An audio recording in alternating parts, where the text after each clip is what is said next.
Lumagda ang Philippine Health Insurance Corporation at ang Philippine Information Agency ng kasunduan para sa pagpapalaganap ng konsulta program na layong iabot ang serbisyong pangkalusugan sa lahat ng mga Pilipino. Si Denise Osorio sa report. Rise and shine, Denise. Nilagdaan ng Philippine Health Insurance Corporation o PhilHealth at ng Philippine Information Agency o PIA ang isang Memorandum of Understanding ukol sa pagpapatupad ng konsultasyon sulit at tama o konsulta program. Sa tulong ng programang ito, maaaring magkaroon ng ating mga kababayan ng libreng konsultasyon sa mga doktor at iba pang serbisyong pangkalusugan sa mga palipagkadong health facilities sa iba't ibang bahagi ng ating bansa. Ang PhilHealth po, kilala po ang PhilHealth sa curative measures. Kung kailan lang po ng ospital, ang isang member ng dependent, saka lang po napapakinabangan ng PhilHealth. Subalit ngayon, sa ilalim po ng PhilHealth Konsulta, kahit wala pa pong sakit o kahit malusog yung isang tao o isang Pilipino, siya po ay makikinabang na po sa mga PhilHealth benefits. Nilinaw din ng PhilHealth na maliban sa pangkaraniwang services at laboratory tests, kasama rin ang mga may breast cancer at mga pasyente ng mental health. Ayon kay Raymond Edwin Acoba, head ng PhilHealth NCR and Rizal Public Affairs Unit, unti-unting tinututukan ng administrasyon ang mga pangangailangan ng mga babae at ng mga may mental health diagnosis.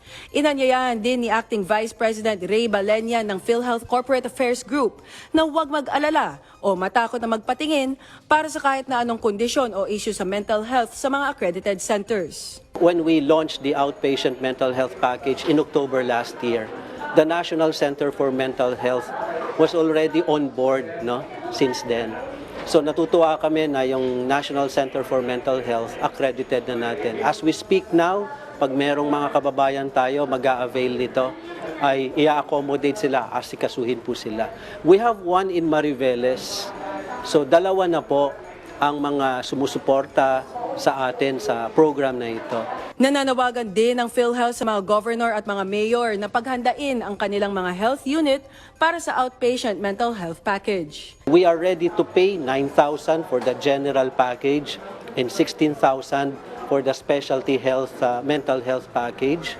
So ito po ang financial na tulong namin sa mga facilities na tutulong at mag-aalaga sa mga kababayan natin na may mga mental health conditions. Dagdag naman ni PhilHealth President at CEO Manuel Ledesma Jr., lahat ng Pilipino ay makakapag-avail ng konsulta program benefits mula pagkapanganak hanggang sa kamatayan. From the day you're born till the day you die, covered po kayo ng PhilHealth. 100% yan. Pag retired na or senior, you reach a certain age, tuloy pa rin yan. The program will not stop, no? And maybe yung pagbayad ng premium contribution titigil, pero yung being able to avail of the benefits, tuloy-tuloy yan po. Ayon naman sa PIA, layon ng MOU na ito ang ipatupad ang isa sa mga pangako ng Pangulong Ferdinand R. Marcos Jr. na ipaabot ang sapat na serbisyong pangkalusugan sa lahat ng Pilipino, lalo na sa mga nasa pinakamahirap na sektor ng lipunan. Denise Osorio, para sa Pambansang TV, sa Bagong Pilipinas.